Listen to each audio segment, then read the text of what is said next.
Arrangement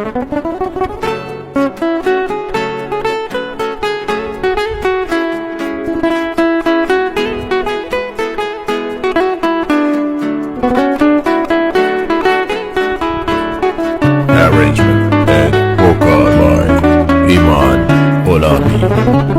بی وفایی کار هر دقیقته، چی داری از من پنهون میکنی؟ من که میدونم منو دوست نداری، چرا دوست داری با هم بازی کنی؟ چرا دوست داری با هم بازی کنی؟ چرا دوست داری با هم بازی کنی؟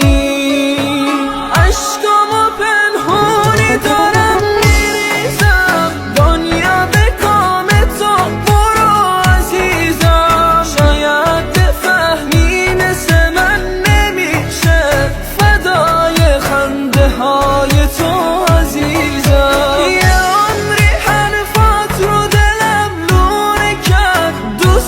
نداشتی برو بی معرفت، یادم نمیره با دلم چه کردی، تنهام گذاشتی برو بی معرفت.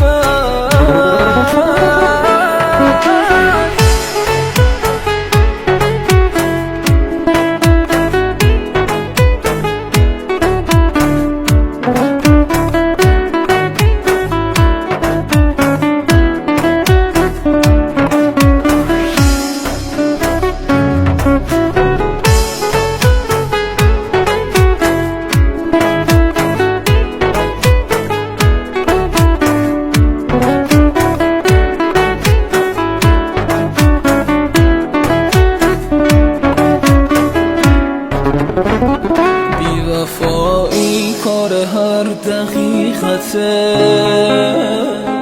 تو نمیدونی فقط من میدونم. تو به هم میخندی و من میشینم